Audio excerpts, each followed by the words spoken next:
په 2014 کال کې یو افغان ځوان چې نوم یې احمد و له ننګرهار ولایت اوسېدونکی و چې د خپل کلي څخه د اروپا په لور روان شو. د بیکارۍ او غریبۍ له امله هغه غوښتل چې اروپا ته لاړ شي او کار وکړي. هغه د قاچاقبرانو په لار اروپایي هېوادونو ته ورسېده، خو د سختو لارو او یخنیو د امله هغه خپل دواړه لاسونه د لاسه ورکړل. یو ځل بیا FCL-Zone پښتو هسټوري ته ښه راغلاست. احمد یو عادي افغان ځوان و، د افغانستان ننګرهار ولایت یو غریبه سیمه کې اوسېده. عمر یې شاوخوا 30 کاله و. هغه تعلیم نه درلودو خو کار ته تیار و. ویل کېږي چې پلار یې هم ناروغه و. په کلي کې نه کار و، نه صنعت، نه فابریکه. هره ورځ به مزدورۍ ته تلو خو اکثره به کور ته خالي لاس راګرځېده. یوه ورځ احمد د خپل پخواني ملګري سره مخ شو. هغه ورته وویل زه د ایران له لارې ترکیې ته روان یم، هلته بیا بلغاريه ته ځو او بیا اروپا ته. هلته کار شته، کار به وکړو او کور ته پیسې راولېږو. احمد پرېکړه وکړه چې خپل قسمت وازمایي. هغه خپل مور ته وروستی ځل وکتل او ویل مورې دعا راته کوه، زه اروپا ته د کار دپاره روان یم. احمد یو قاچاقبر ته پیسې ورکړې او یو بیګ او څه خواړه او اوبه یې راواخیسته. خو احمد نه پوهېدو چې دا سفر دومره آسان نه دی.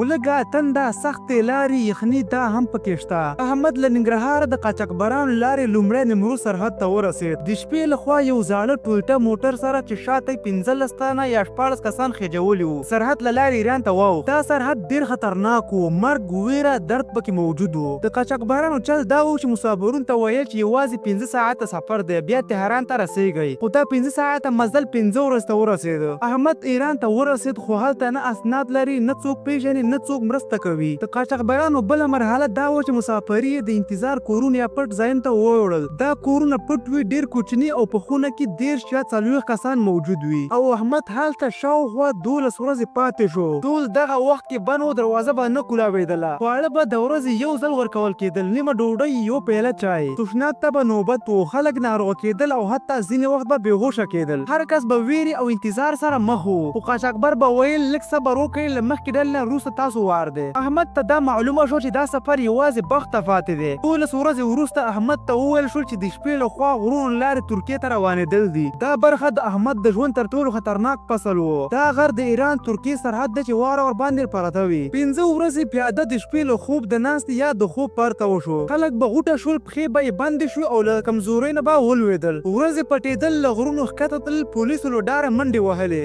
ډېر خلک وروسته پاتې شول. احمد وایي زه یوه شپه دومره ستړی وم چې ځان ته مې قسم ورکړ که ژوندی پاتې شوم دا سفر به بیا هیڅ چاته ونه سپارم. له ډېر زور، لوږې، فشار وروسته احمد له څو نورو سره ترکیې خاورو ته واوښت. احمد دا فکر و چې ترکیه به تېره شي او اروپا ته به ورسېږو. خو هغه شاوخوا 15 ورځې په ترکیه کې پاتې شو. ځینو قاچاقبرانو له احمد نه د پیسو غوښتنه وکړه چې احمد سره پیسې نه وي او کور ته یې زنګ ووهه او کورنۍ سره یې هم پیسې نه وي. احمد ډېر مشکل سره مخ شو او ترکیه کې پاتې شو. او که څوک ونیول شو یا به بېرته ایران ته شړل کېږي او یا به بندي کېږي. احمد د انټالیا په یوه نیمه خلاصه ودانۍ کې ویده کېده. پې به یې پر یخ چت تېرولې او ورځې به یې په ډوډۍ پیدا کولو لپاره ګرځېده.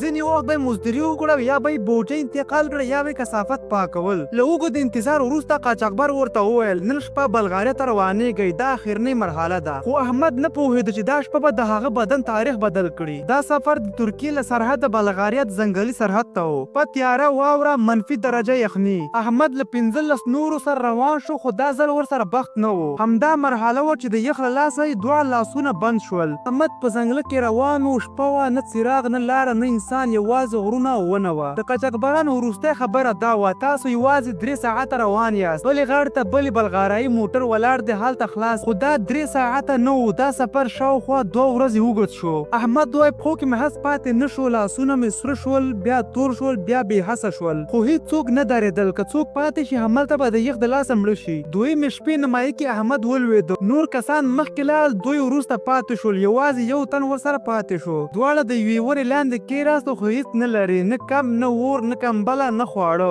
2 ورځې وروسته یو بلغارایي ځنګل ساتونکي دوی پیدا کړل. پولیس راغلل. احمد او هغه بل ملګری یې روغتون ته بوتلل. ډاکټران راغلل، لاسونه یې خلاص کړل. احمد دواړه لاسونه تور وچ شوي وو. ډاکټرانو وویل لاسونه، رګونه یې وچ شوي، نسجونه یې مړه شوي. که لاسونه یې پرې نه کړو نو بدن ته به زهرجن مواد خواره شي او ژوند به له لاسه ورکړي. احمد ته خبر ورکړل شو دواړه لاسونه باید پرې شي، بله چاره نشته. په عملیات خونه کې احمد بې سده شو او دواړه لاسونه یې له څنګلو پورته پرې شول. کله چې راویښ شو لومړی پوښتنه یې وکړه چې مور مې چیرته ده. خو هلته نه مور وه، نه خپل، نه ملګری، یوازې درد او له خوبونو پرته یو بدن. احمد ته لنډ مهال پناه ورکړل شوه خو پایلې له هغه وروسته یو کمپ کې واچول شو. هلته یې فزیکي درملنه پیل کړه. د مصنوعي لاسونو پناه غوښتنې او نورو چارو په روسي پیل شوه خو یو حقیقت بیا هم ورسره و. زه اروپا ته لاړم خو دواړه لاسونه مې پرې بدل شول. احمد وروسته په یو مرکه کې وویل چې زه اروپا ته راغلی یم چې ژوند وکړم خو دلته مې دواړه لاسونه لاسه ورکړل. ما فکر کو چې کار به وکړم، پیسې به وګټم، کورنۍ به خوشحاله کړم خو زه په لار کې بند پاتې شوم. ما هڅه وکړه چې ځان وژغورم خو نور مې څه ونه شو کولی. کله چې روغتون کې راوښ شوم دواړه لاسونه مې نه مې خپل لاسونه ولیدل او نه مې د خپل لاسونو چای وڅښه. اوس یوازې کتلی شم خو باور وکړه ژوند اوس ډېر سخت دی. دوستانو زه بله ویډیو کې یو ځای کېږو. ستاسو د مینې او ملاتړ ډېره مننه. تر بلې ویډیو پورې الله مو مل شه. خدای په امان. په مخه مو ښه.